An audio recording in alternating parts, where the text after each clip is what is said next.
Задоволен од резултатите во некои општини за кои тврди дека има големо зголемување на гласови во однос на лани. Но тоа не се пресликало секаде, особено во скопските општини и други поголеми градови.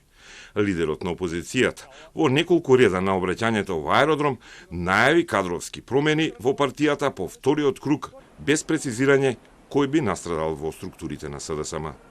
Има добар дел од општини, и тоа се општините каде што добивме градоначалници, тоа се 3 општини, понатаму овие дополнителни 16-17 каде што влегуваме во втор круг, и тоа се општински организации во кои бројот на гласови кога ги споредуваме со ланските избори е значајно зголемен.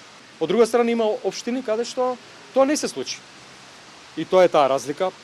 Тука пред се мислам на општините, на скопските општини, меѓутоа за мене ова измината година и пол, после еден таков тежок пораз лани, после една интензивна работа, сега овие избори се еден показател за тоа како да се поставиме и како да функционираме во следниот период. Дозволете да најавам политички кадровски промени во раководството во следните недели после изборите, зашто ќе бидете известени.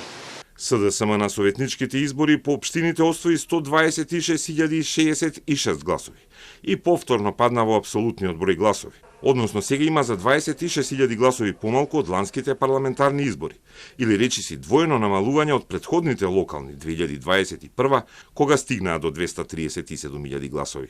Денешната е прва најава за кадровски промени, а неколку дена по изборите оставка си даде председателот на Скопската градска организација на СДСМ Ѓорѓи Галетановски.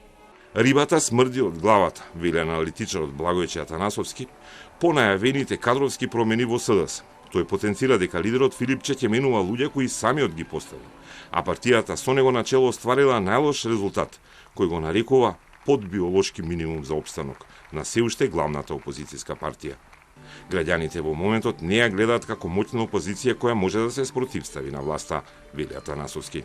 Граѓаните, председателот на СДСМ го поистоветуваат дека е октрирано наметнато решение од поранешниот председател и премиер на СДСМ Зоран Заев и не гледаат во него автентичност во неговата кадровска понуда, во неговата политика за да се поистоветат и да гласаат за оваа политичка партија, покрај тоа што гледаме дека има огромен пат на гласовите кај владачката партија ВМРО-ДПМН во однос на минатите парламентарни избори, што значи дека и покрај тоа што граѓаните под наводници го казнија ВМРО-ДПМН со 140.000 гласови дадено помалку во однос на минатите парламентарни избори, опозицијата предводена од председателот на СДСМ не ја гледаа како алтернатива. Од друга страна, ВМРО-ДПМН освои 302.000 гласови, што е за 128.000 гласови помалку од лани, но за 13.000 гласови повеќе од претходните локални избори. Премиерот Мицковски смета дека е голема победа и потврда на доброто владење, а на прашање за реконструкција на владата навестува без конкретен одговор. Поврска со реконструкција на владата. Локалните избори се подготвуваме за партискиот конгрес кој што ќе се одржи на 6 декември во Кавадарци. Ве повикувам да го следите со внимание. Одговорите и одговорноста политичките лидери ќе ги даваат после вториот круг, која ќе бидат познати сите победници, но и сите губитници.